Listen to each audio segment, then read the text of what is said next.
Hi friends, నమస్తే. వనడాల్ నా స్టైల్లో పానీపూరి ఇంట్లోనే ఎలా తయారు చేసుకుందాం చూద్దాం ఫ్రెండ్స్. దీనికి కావాల్సినటువన్నీ ఉల్లగడ్డలు, పచ్చిమిరపకాయలు, అల్లము, తెల్లగడ్డ, కొత్తిమీర, పుదీనా అన్నీ రెడీ చేసి పెట్టుకోవాలి. ఇప్పుడు పానీకి పేస్ట్ రెడీ చేసుకోవాలి. అల్లము, తెల్లగడ్డలు, పచ్చిమిరపకాయలు, పుదీనా, కొత్తిమీర వేసి ఉప్పు వేసి పేస్ట్ చేసుకోవాలి. ఈ పేస్ట్ పక్కన పెట్టుకొని మన స్టఫ్కి ఎర్రగడ్డ, టమాటా, పచ్చిమిరపకాయలు తరిగి పెట్టుకోవాలి. ఉల్లగడ్డలు బాయిల్ అయిపోయినాయి. వీటిని పొట్ట తీసుకొని పక్కన పెట్టుకుందాం.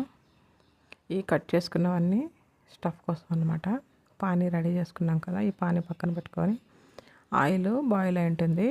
ఇప్పుడు పూరీలు రెడీ చేసి పెట్టుకుందాం ఫ్రెండ్స్. ఈ పూరీలు కొంచెం చల్లారిన తర్వాత పూరీలోకి స్టఫ్ ఫిల్ చేసుకోవాలి. కాబట్టి ముందు పూరీలని రెడీ చేసి పెట్టుకునేసి కొంచెం సేపు చల్లారనివ్వాలి వీటిని.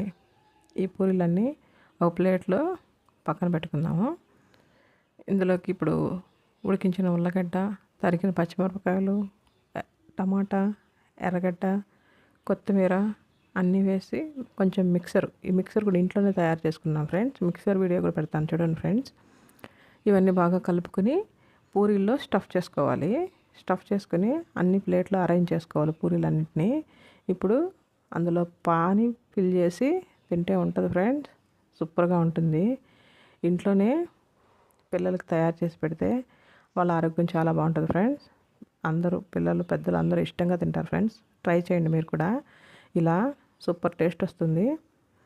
ఇంట్లోనే ఆరోగ్యంగా పానీపూరి రెడీ. సూపర్ టేస్ట్కి టేస్ట్, హెల్త్కి హెల్త్. Homemade panipuri ready.